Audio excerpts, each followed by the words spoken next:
Welcome to another discussion uh, focusing today on jobs to be done.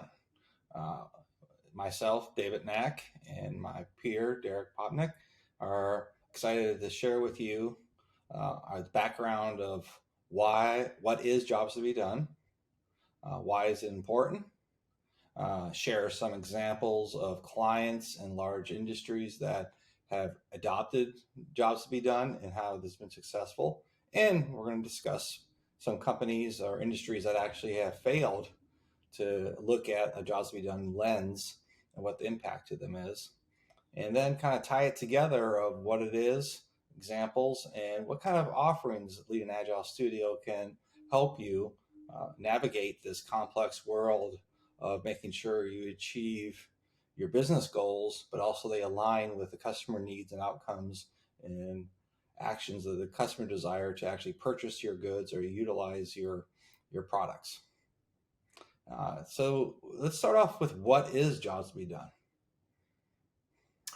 Yeah, I'm happy to talk about that, David. So jobs to be done, sometimes just referred to as customer jobs, or sometimes referred to by the acronym JTBD, is a approach to thinking about products, particularly in the space of innovation or disruptive innovation. It was largely popularized by the late Harvard Business School professor Clayton Christensen, who wrote many wonderful books on innovation, but the jobs framework or the jobs theory really came out in the book Competing Against Luck. And many people have probably heard of the famous milkshake example, which there's some great videos online of Clayton Christensen talking about some research that he did for a large fast food vendor who was trying to innovate around their milkshakes.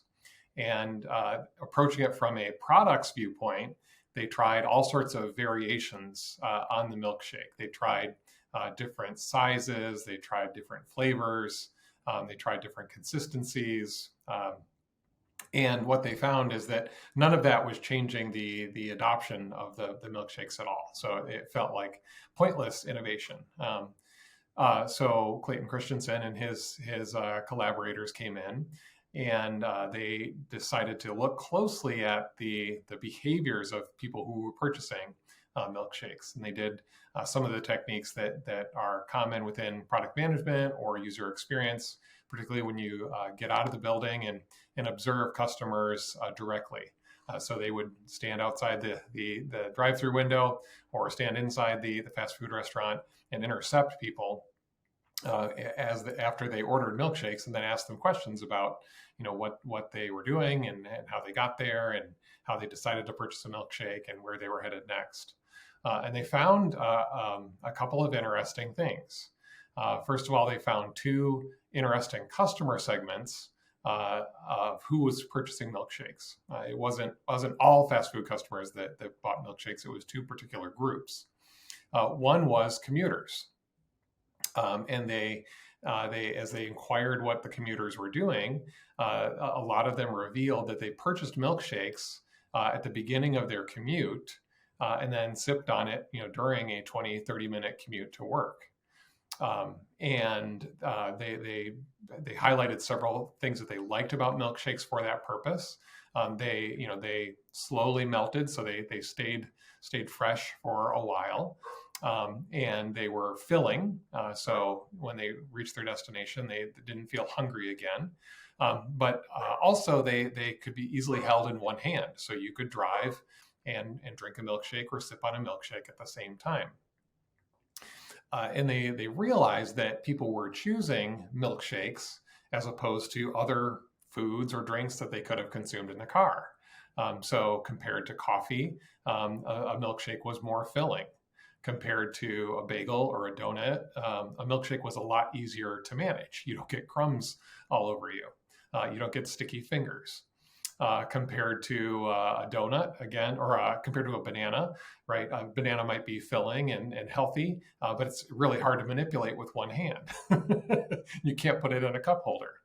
So this specific job that commuters needed, which was to feel full and have something they could hold in one hand while they were driving to work in the morning, was a very specific job that they needed to fulfill.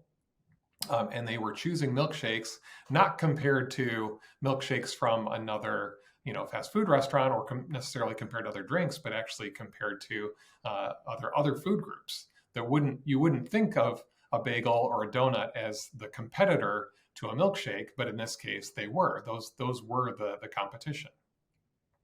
And Jobs to be Done as a model is essentially takes that same customer-centered viewpoint and asks questions, or looks closely at customer behaviors to ask what is the base job that the customer is trying to accomplish, and is it rather than looking at the attributes of the product, look at what the needs of the customer are and how they make choices about fulfilling that job, as David has talked about.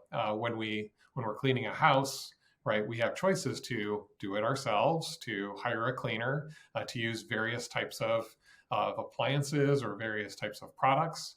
And so we have a lot of choice, and those choices are not necessarily in the same product category, but they are in the same job category.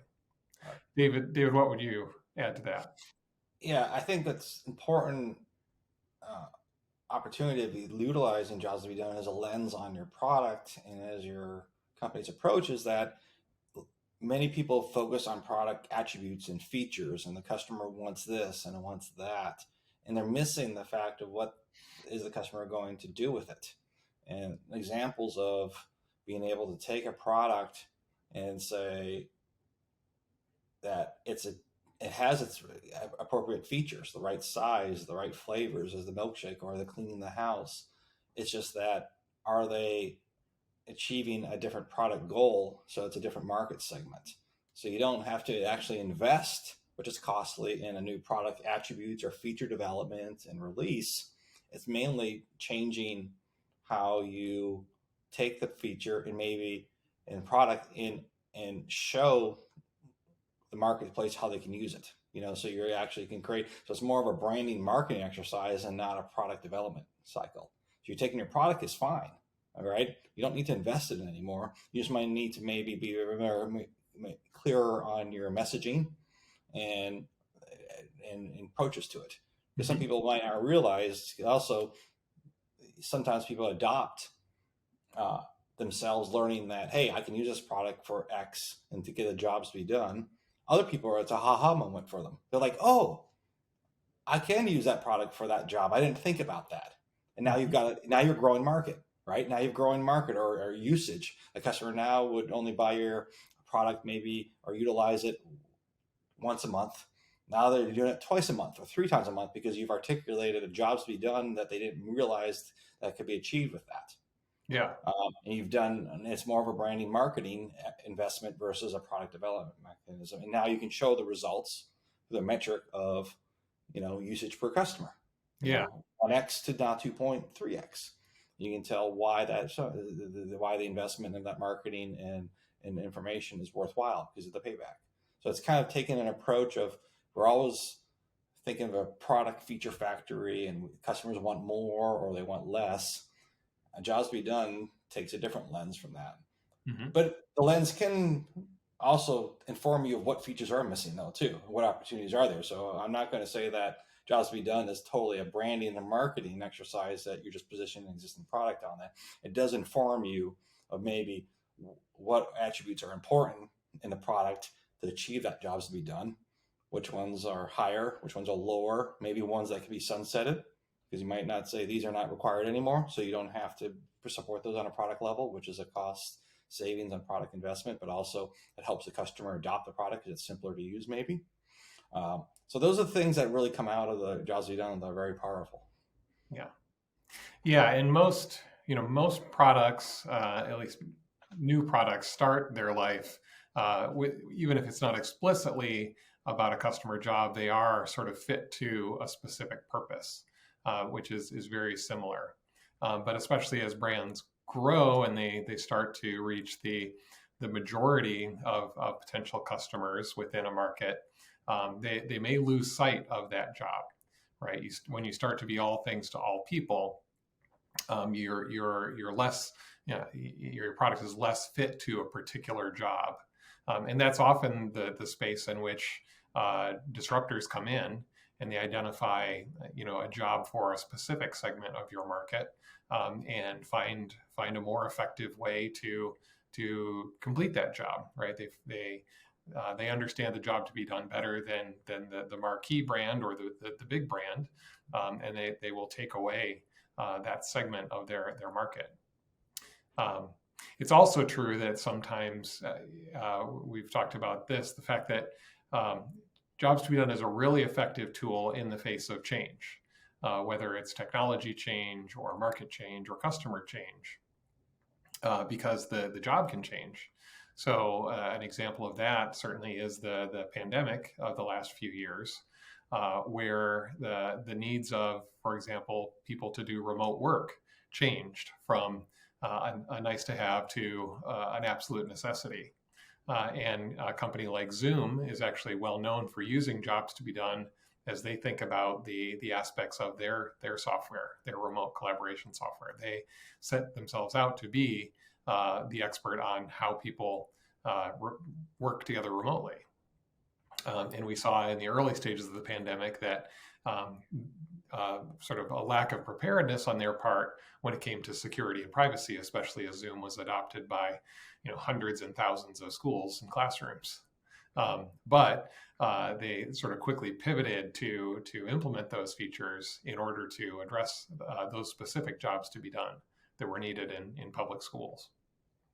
Yeah, and that's Zoom's a good example of how their market changed so drastically. They were very much focused on the business market and some other opportunities and the needs of the business. And the business usually had their own security and their own walls and other attributes that they could leverage, or Zoom could just piggyback on, And when they went to the school district and personal, then we had personal people saying, well, I need to use Zoom to talk to my grandmother and my aunt. Well, the interface of Zoom for a personal perspective it wasn't geared to that. It was geared for business sign up and business plans and business everything else. So they had to figure out how they could, that's the jobs to be done. And the needs of that personal business was easy sign up. I want to click a button. I want to talk to someone. They can talk back. I want to finish. I don't need chat rooms. Maybe I might use them, but I don't want to make it complex. But they have different markets. So Zoom really had to quickly figure out their core product and how they could pivot effectively to create these different jobs to be done, but also keep in mind how the product can evolve and not become too segmented either. So they had a challenge, and that's why, but it's a good case example. We'll get back through about how jobs to be done works. But there's also examples that it doesn't, where companies have failed not to use jobs to be done.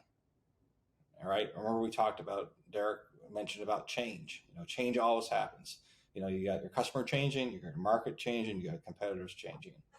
And companies that don't realize that the jobs to be done on the customer perspective has changed will fall out quickly, and there's many different examples of companies that have failed to change that, and very high profile ones that we might not want to, we can talk through, but examples that everyone can run it is Kodak and Blockbusters. Everyone knows about how Netflix killed Blockbusters and digital photography killed Kodak, but both these companies actually had these ideas initially. Okay, they figured they actually knew that the jobs to be done was changing. Right, the customers were actually wanting different photography needs, and Blockbusters actually came out with a version of Netflix before Netflix. If you go through the history, but they decided that their current business was more important than the customer's changing needs. All right, the customer's jobs was changing, but those companies were resisting that customer change. All right, and Blockbuster in particular, their revenue model was largely predicated on late fees, right? And Netflix was able to not have late fees And that, changed everything, right? Because a late fee is not part of my job to be done as a video watcher. I'm that's an annoyance that I don't want to have to consider as I consider my media choices. But Blockbuster's business model was set up around those things, and so they lack the ability to really embrace the job to be done of people who wanted to watch movies. Yeah, and that's, you've heard, it's so critical as the market and customers change and the jobs to be done change that you move with it. And some companies say, would you rather cannibalize your own product revenue with a new offering that meets the new jobs to be done, or do you want a competitor to do it? Because guess what? A competitor will do it. All right. And that's a very example with Kodak and Blockbusters and other examples in the marketplace where, if you're not willing to change and look for new revenue or a different business model, because sometimes you have to change your business model, like Blockbusters are an example. So the jobs you've done can be very disruptive. And that's the opening line, Derek, is that jobs to be done is a disruptive innovation practice that either you can adopt yourself within the company to disrupt your own product line before your competitors do, or the market does, or you can let the competitors, they're going to do it for sure. Right? Because they're going to see opportunity for growth, revenue, profitability, market share, because they're trying to grow their company too, or a new startup. So it's a very powerful industry, and examples that continually, monitor that customer-centric jobs to be done view will allow you to stay ahead of your competition, because you do have an advantage, because you do have that market, you do have that customer, right? And that's key. New customer acquisition is expensive. Mm-hmm. So you have that current customer, and if you make the investment to make sure that you are hitting the target on jobs to be done, allows you to disrupt your own products faster if you're organized correctly, to continually keep that market share or even grow it, and those other disruptors aren't going to come into your market because that's high risk. This company is able to change and react to the customer market while they have existing customers and they're solving the problem and they have a trusted relationship with the customer. What am I going to do as a competitor to be able to dislodge that? It's high risk. But if a company isn't doing that, the risks go down and the opportunities go up. Mm-hmm. And that's where disruption happens. Yeah, so it's both a defensive strategy in terms of anticipating disruptors, particularly those that are maybe not in your core industry, but also it's potentially a proactive strategy to identify, parts of the market, things outside of your traditional market that your product might actually be a good fit the job for. And I think the pandemic's a good petri dish or study we can use in the product space, because can you talk a little bit about the importance of jobs to be done? Because there's there's types of changes. It's permanent change or temporary change. Mm-hmm. And I think pandemic's a good example that has shown the temporary change. If you're not on top of that can have some consequences for your business. Mm-hmm. Yeah. So a good I'll riff on that and talk about a longer term change and how that fits products, because I think jobs to be done is really interesting to look at in the lens of the grocery store, in terms of what gets put on which shelves, right? And what's on the shelf next to you. So another one of the well-known examples from Clayton Christensen's work is looking at margarine, right? Which most people would think, just from historical purposes, is a butter alternative. And not surprisingly, most of the manufacturers of margarine also think of it as a butter alternative, right? It's something you spread on toast. It's positioned in the aisle alongside butter. And so clearly butter is their only competitor, right? Well, not so much, because there are other things you do with butter. For example, cooking foods, using it in a skillet or frying pan to prepare vegetables, eggs, whatever it might be. And there are many other products other than butter that people can use to prepare foods. While margarine was seen as maybe a healthier alternative to butter, how did it stack up against cooking sprays or olive oil, or even other forms of food preparation? Right? If I replace the frying pan with steaming or boiling or an air fryer, maybe I don't need the butter alternative anymore. Maybe I need an appliance rather than a food item. But the makers of margarine, they were fixated on their market as only being the people who were, potentially choosing between margarine and butter, not the people who might be choosing between, butter and olive oil or butter and a steamer, right? These are, if you think of the job to be done as preparing healthy food rather than just something to spread on bread, there's a whole realm of possibilities in terms of who your competitors are, or what your value might be. So that's obviously a change that happens over time as we think about the health factors of the public, as new research is done, and as different food movements arrive and change our appetites.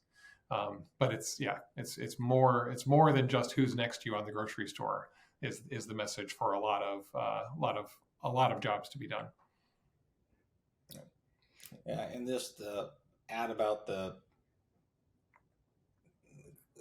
continue on the discussion on the temporary change, and then what I laid through is that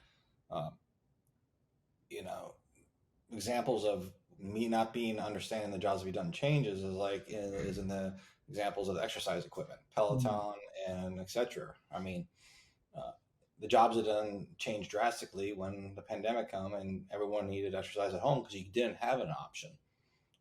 And that was the jobs to be done, and more people needed that. Before, they were saying, just like, remember the home cleaning example, people had options. Yeah. Pre-pandemic, people just said, I wanted to go to a fitness place because I want the community, or I want to be with other people. I want the accountability, and maybe I can learn from other person to do weights or exercise. Right. So that's what the jobs to be done being fitness. That's what they needed to achieve their goal, their job. Well, of course, that opportunity was not there with pandemic because that place was closed. So they had to go through an alternative job and say, I need something at home. So all these, of course, Peloton and even Bowflex, all these companies had increased revenue forever, but then they didn't realize was that really the primary option of all your customers? Like, are they going to stay with that forever? Right. They're going to love that so much more. Or previously, their jobs to be done is that they want to get fit, but they chose a fitness club because of the community and other attributes that maybe you just can't replicate at home. All right. And now they saw quickly that customers, not all of them, but a lot of them shifted back to or incorporated that into their decision making and then went back to the fitness club, and other things, because that's what their preferred method of jobs to be done to get fit was, which means that, that market isn't there anymore. So that's the jobs to be done from their lens. They thought that this change of behavior, as Derek talked about, was permanent, but actually it was temporary. Not that they can't, and now they're positioning themselves differently of how they could be, instead of a replacement, they can be an addition, or they can add another value prop to that customer who maybe wants to do fitness in a club, but maybe their device can add other opportunities within the family and all that stuff. So that's just an example that, the power of jobs to be done and being on top of it, as we said about disruptive on the markets, is really critical. Mm-hmm. Yeah, the being aware of when change is temporary versus when it has long-term impacts on our behavior. So the exercise equipment's a really good example in that regard. Do we want to talk about how we use jobs to be done within LeadingAgile Studios, and what are some of the sort of our close to home case studies? Yeah.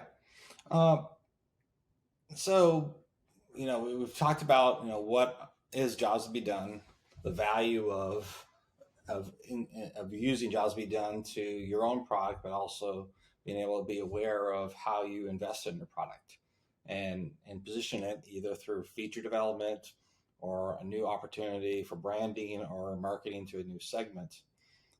So, how can you know from a Lean Agile studio perspective, we come and can partner with you to create different avenues of being able to understand that uh, how your product is being assessed in the marketplace from an assessment perspective. Are you, from a customer experience perspective on a product, utilizing the jobs to be done um, approach to actually inform on your product roadmap or strategy, uh, that it has the right lens, it has the right value, etc. So a product and a customer assessment is a good place to start because we can focus on where we can provide the greatest value with minimum investment and learn quickly.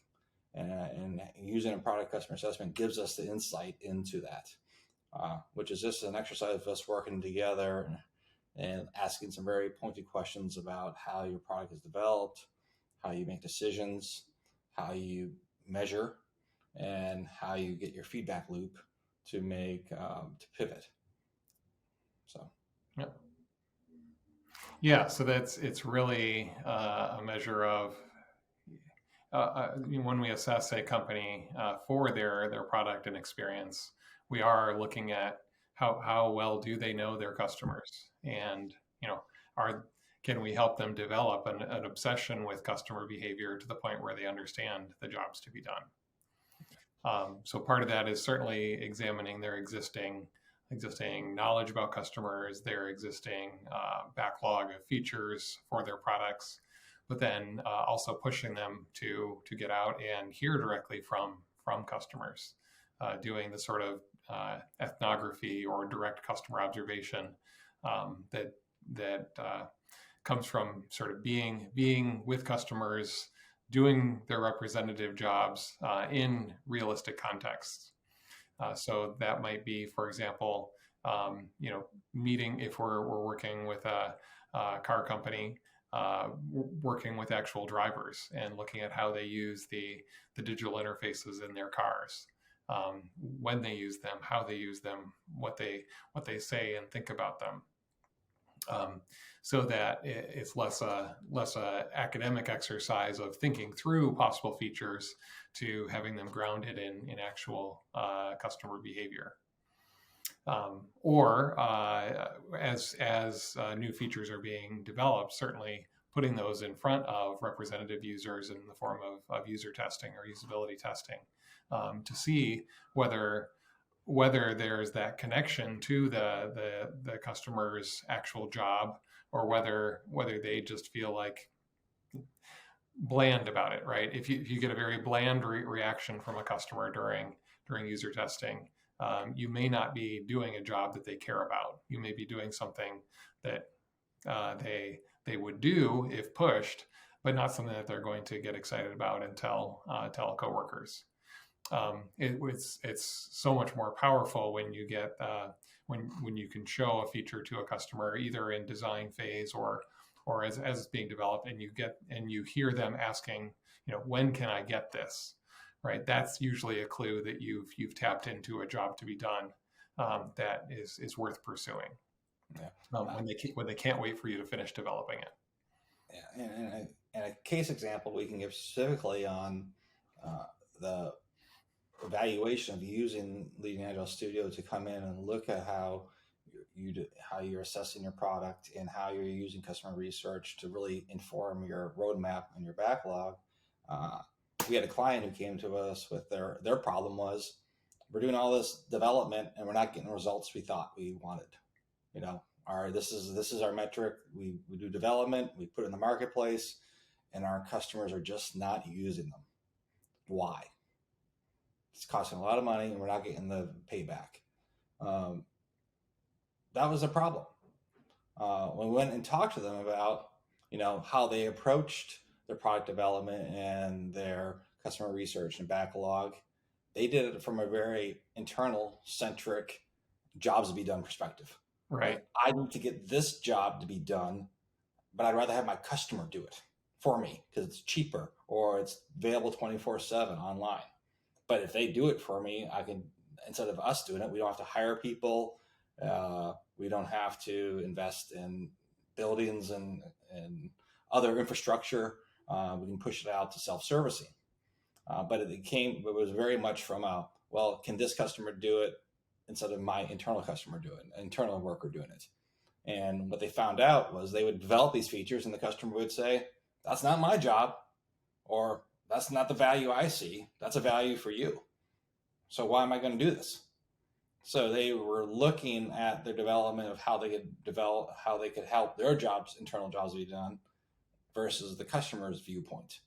So when we initiated this, we decided and recommended that let's talk to your customers, just examples of the drivers, and talk to your actual customers and what job they need to be done. What is their pain points, not what your pain points are, what your metrics are, what are the customers' pain points and their jobs to be done. And it was very different and different needs and a different user experience. Mm-hmm.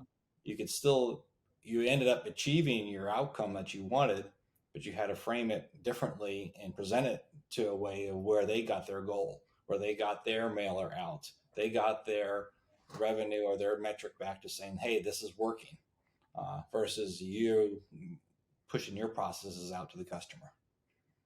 So, yeah, I think it's a really important distinction as we consider, right, how we think about our employees or our coworkers versus how we think about our customers, right? Our coworkers or our teams, they will often do a job because they are being paid to do it, right? They will do it, if we make it as easy as possible for them, or if we make it enjoyable, they will do it better. But when it comes to customers, they are paying us to do a job for them, right?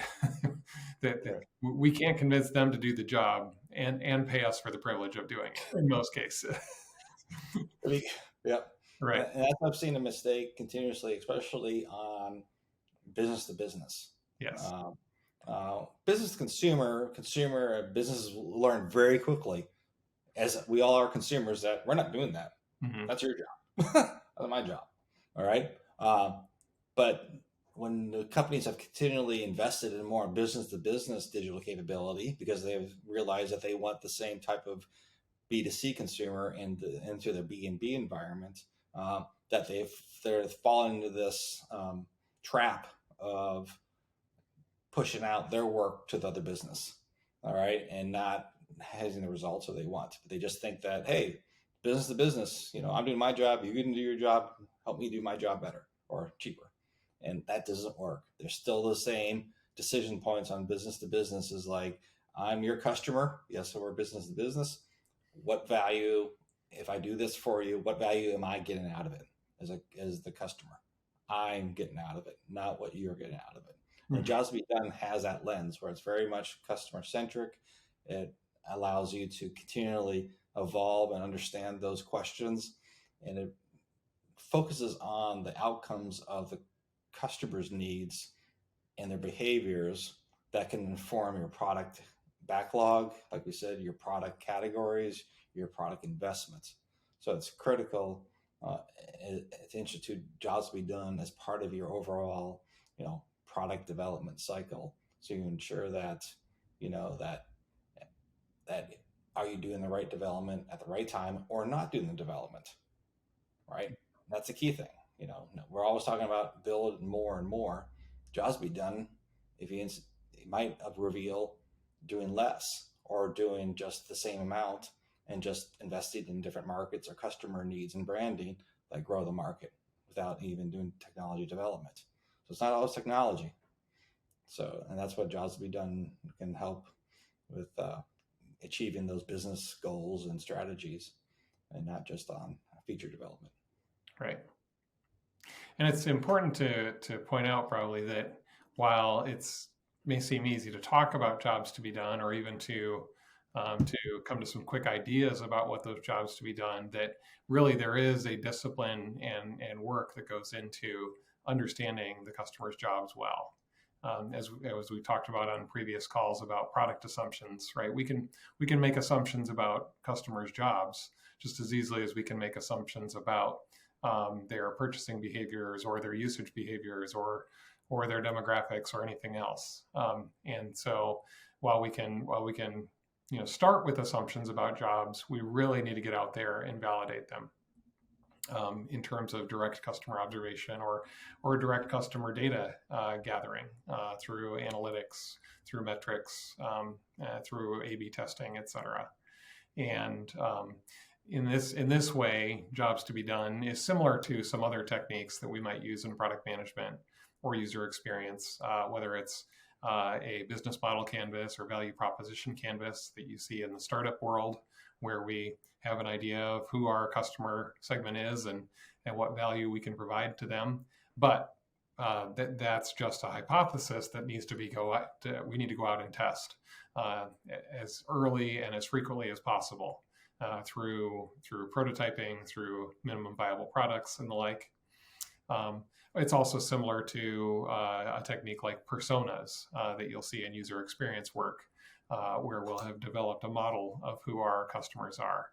And again, we might start that based on assumptions, but it's only by real data gathering and kind of synthesizing that we get a clear understanding of those customers.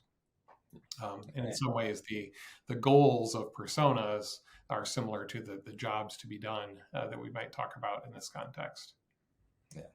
And what's the critical outcome of this is this data informs your roadmap and your priorities and ultimately into your backlog. Mm-hmm. So what happens then is the outcome of here is that instead of having a growing backlog of ideas and stories and etc., you've created a inherent filter up front on your roadmap that allows you to have those personas, those jobs to be done data points that says, if I, based on my data and market share, I can create this value because it's going to help 30% of my customers. All right. And I expect this result out of them based on this data point. And this is why we want to build it. Mm-hmm. So it has more concrete versus value because you got data points to drive through that. And it also helps you decide which ones you want to do. Right? Because you can't do everything. We've heard that definitely. The lack of ideas isn't there, but usually it's the lack of making sure those ideas are validated and you have this time and safety and space to do that. Because as we've talked through different product assumptions and other product development messages that we've gone through was, that spending the time up front is a lot more costly than putting in a bad product, building it, and then launching it. You can save the time and space up front is like 1x to the final development cost, which is usually 10x to the idea. Mm-hmm.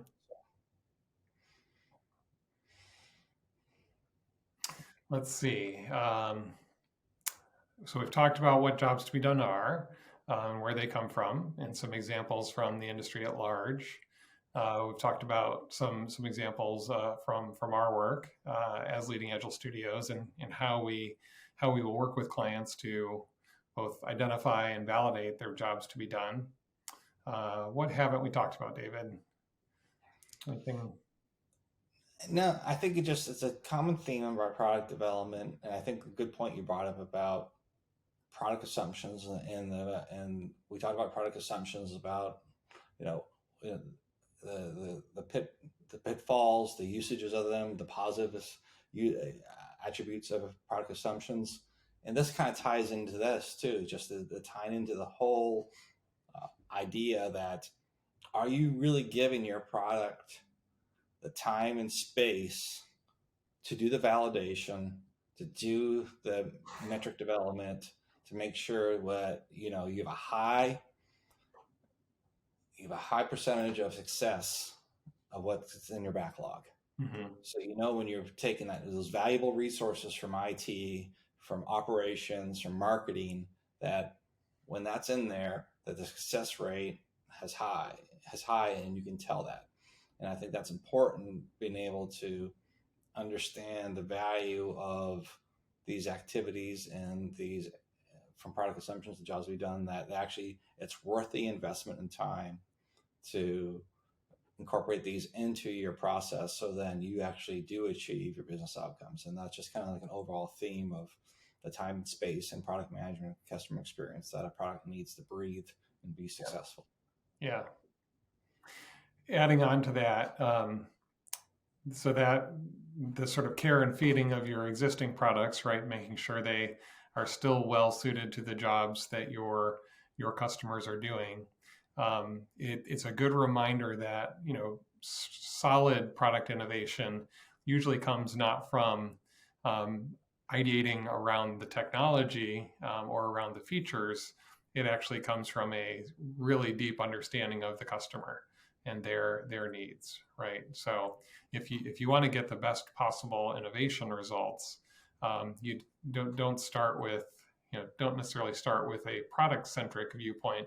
Start with a customer centric viewpoint, because you'll find ways to satisfy customer needs that have nothing to do with your existing products necessarily.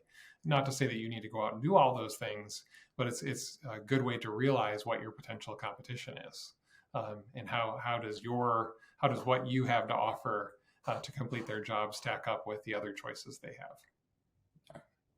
And informs your technology and your feature options. Mm-hmm. All right, so you can maybe your first initiate version might be a low tech, high feature product solution. Yep. But they have to do maybe a couple of things, but they get it to the market and it's still better than today. And then your next version might add additional technology that's maybe more complex, or maybe it's new to you, right? Mm-hmm. So see all these risks, but you approach it from that perspective instead of jumping on to the latest technology that maybe you as a company, it's new to you, which adds risks. I've never done this technology before, or I've never done this before. So it helps you with that grounding on that jobs to be done. What can we accomplish that is going to achieve that jobs to be done, but don't be so pigeonholed by technology or other features. Mm-hmm. Be very centric on, because it can be low technology solution first. It doesn't have to be bells and whistles with everything automated either. Right. And that's where I think when you go from a product technology or feature perspective, you gravitate to maybe overbuilding or over complexity something when the customer really doesn't need that. Mm-hmm. And having the jobs be done and actually might give you that avenue of iterative development on technology and growth versus the other approach. Agreed. Yep. Well, so I think that probably wraps up our conversation on jobs to be done. Would you agree, David? Yeah, I think we've summarized as our goals at the beginning of the meeting was to explain what jobs to be done are, some of the examples of what the attributes of jobs to be done from a change perspective and market. And then we gave some examples of some companies that have been tasked or challenged with jobs to be done and how they reacted to that challenge positively and negatively. And then related to some of the studio offerings that LeadingAgile Studio can provide you as a partner, and able to assess your product, provide ways of giving you the customer research and insights into your product and how you incorporate that into your roadmap, into your backlog. So your backlog becomes very much value driven with the right attributes to know that success will be the outcome of those.